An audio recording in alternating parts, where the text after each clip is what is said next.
Este es el unboxing del Samsung Galaxy S21 FE. A primera vista cabe destacar que en la caja tiene una especie de grabado o alto relieve bien fachero, pero también por las dimensiones ya podemos imaginar que no viene el cargador incluido en la caja. Al abrir el equipo, en verdad me sorprendió lo minimalista o vacío que se ve. Solo trae el equipo y la caja de manuales, que en la parte de atrás tiene el pinchito para extraer la bandeja SIM card. Y junto a los manuales se encuentra el cable USB, el cual es de tipo C en ambos lados. Me sorprende que en ningún lado cuente con información sobre sus características. A simple vista es un equipo liviano y delgado. Por este lado podemos ver las cámaras, en el lado lateral los botones de subir y bajar volumen junto con el botón Power. En la parte inferior solo encontraremos el puerto de carga y la bandeja para SIM card. Ahora démosle un vistazo al equipo. En el apartado de pantalla a simple vista se puede apreciar que cuenta con una tasa de refresco muy buena, la cual es de 120 Hz. Esto se debe a que cuenta con una pantalla Dynamic AMOLED de 6.4 pulgadas. El cual creo que es uno de sus apartados más fuertes. Los ángulos de visión son muy buenos, lo cual, acompañados de una alta resolución, nos brinda una gran experiencia al momento de consumir contenido multimedia. Esta versión del S21 FE cuenta con 128 GB de almacenamiento y 6 GB de memoria RAM.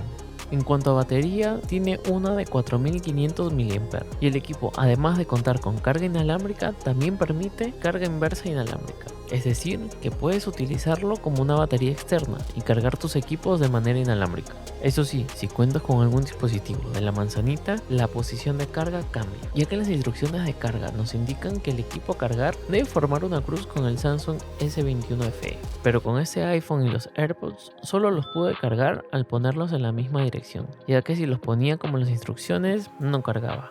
Con respecto a la seguridad, cuenta con lo habitual en esta gama de precios, solo destaca el lector de huella en pantalla. Con respecto a las cámaras, cuenta con 3 cámaras, la principal y la gran angular de 12 megapíxeles y un teleobjetivo de 8 megapíxeles. La verdad que lo que más destacó fue la cámara frontal de 32 megapíxeles. Eso acompañado que tanto la cámara frontal como trasera puede grabar a 4K hasta 60 fotogramas por segundo. Con respecto al procesador, cuenta con un Exynos 2100. Nuevamente nos quedamos sin la versión Snapdragon. Lastimosamente en Latinoamérica no llega con este procesador. Y por el lado de la GPU tiene una Mali G78, lo cual nos da la siguiente puntuación en Benchmark, donde sí creo que nos dejó de ver. Sé que la versión Snapdragon es la más potente, pero esta versión Exynos nos presenta valores muy cercanos al Samsung A24, el cual cuesta mucho menos. Por cierto, tenemos un video sobre este, pero míralo después de acabar de ver este video.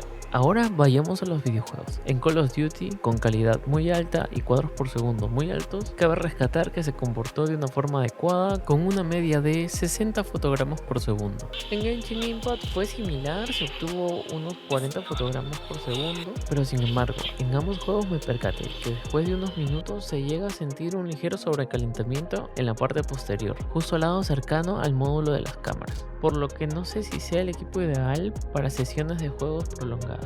Como primeras impresiones puedo decir que es un buen equipo para consumir contenido multimedia, grabar videos para redes sociales. La verdad que esa cámara de 32 megapíxeles le va muy bien, pero su debilidad está en su precio. Al menos en mi país se encuentra a un precio aproximado de $520, lo cual me parece excesivo para lo que nos ofrece, por lo que en verdad creo que merece la pena darle un vistazo mejor a otros equipos en el mercado, ya que podemos encontrar equipos con un mejor procesador si lo que te gusta son los videojuegos a un menor precio. Y si quieres un Samsung de la serie S, te recomiendo que mejor optes por el S22. Incluso creería que el Samsung S21, el normal, el que no es FE, sería una mejor compra tomando en cuenta que su precio ha bajado. Nuevamente les repito, no sé cómo sean los precios de allá, pero al menos en mi país la diferencia sí va más de $100. Ahora es momento de que me dejes tu comentario, qué te pareció este video. Si cuentas con este equipo, cuéntanos cómo te ha ido. La verdad, ¿nos lo recomendarías o nos dirías que optemos por otro más? Y por cierto, no te olvides de darle en el botón me gusta, suscribirte si no te has suscrito y activar la campanita para que te avise de próximos videos. Mi nombre es Marco, nos vemos, chao chao.